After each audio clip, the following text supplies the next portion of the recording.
muncul wacana soal pemanfaatan dana zakat untuk bisa dipergunakan membiayai program makan bergizi gratis atau MBG. Hal itu berangkat dari usulan Ketua DPD RI Sultan B. Najamuddin yang memandang kultur budaya masyarakat Indonesia adalah orang yang dermawan dan gotong royong. Dia menilai dana zakat dimanfaatkan untuk menstimulus agar masyarakat umum pun terlibat dalam program yang baru saja debut Senin pekan lalu itu, sehingga pemerintah tak bekerja sendirian dengan anggaran APBN yang terbatas. Menurutnya, program MBG mengandung misi kemanusiaan yang universal dan bagi sebagian besar anak-anak Indonesia di daerah, program ini menjadi kebutuhan penting dalam proses pertumbuhan dan perkembangan mereka. Kendati demikian, Senator asal Bengkulu ini menyadari bahwa pemerintah masih memerlukan dukungan pembiayaan yang lebih untuk menyukseskan program ini. Oleh sebab itu, dia mengusulkan dana zakat bisa memenuhi separuh dari kebutuhan anggaran program MBG. Dia pun meminta pemerintah untuk menyiapkan skema pembiayaan yang partisipatif supaya program ini dapat berjalan baik dan maksimal dengan berprinsip gotong royong.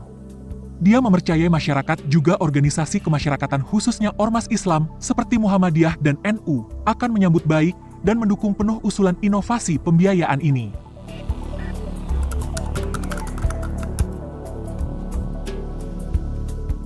Merespon usulan Sultan, menurut Ketua Badan Amil Zakat Nasional atau Basnas RI Nur Ahmad bukan tidak mungkin usulan itu bisa dilakukan, asalkan menyasar pada fakir miskin. Artinya, bahwa prioritas penggunaan dana zakat adalah untuk membantu fakir miskin.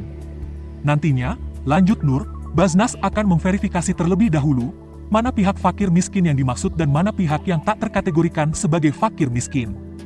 Sementara itu, Sekjen Gerindra Ahmad Muzani menegaskan sejatinya program MBG telah mendapatkan pembiayaan dari anggaran negara.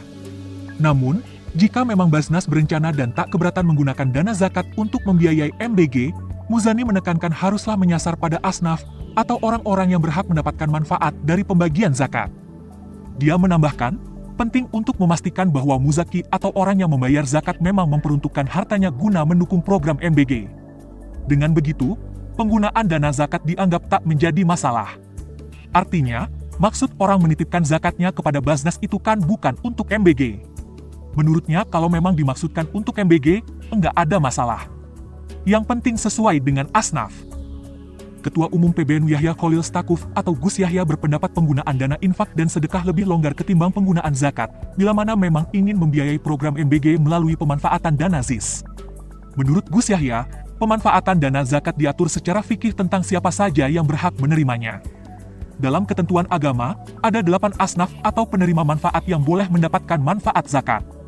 Apabila dana zakat dikhususkan untuk anak-anak miskin, maka hal itu tentu diperbolehkan.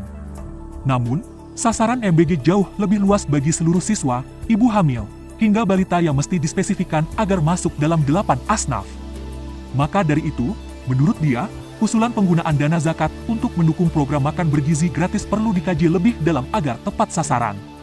Untuk zakat memang harus lebih hati-hati. Wakil Ketua Umum PAN sekaligus Ketua Komisi 7 DPR Saleh Partaonan Daulay juga menilai usulan pengalokasian dana zakat untuk program MBG perlu kajian dan pendapat dari para ulama untuk membahas hukumnya dari sisi agama.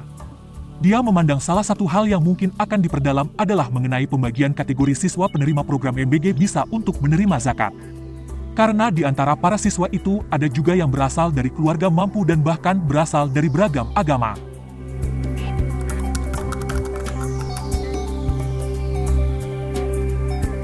Kepala Staf Kepresidenan Letjen TNI Purnawirawan AM Putranto berpandangan zakat tak tepat untuk mendanai program prioritas pemerintah. Mengingat sejauh ini sudah tepat rancangan anggaran MBG mengucur melalui APBN dengan nilai 71 triliun rupiah. Putranto pun menegaskan bahwa program yang dimulai sejak Senin 6 Januari 2025 itu tidak hanya bertujuan untuk mengatasi masalah gizi buruk, tetapi juga sebagai upaya mendorong kesetaraan dan kesehatan masyarakat secara menyeluruh.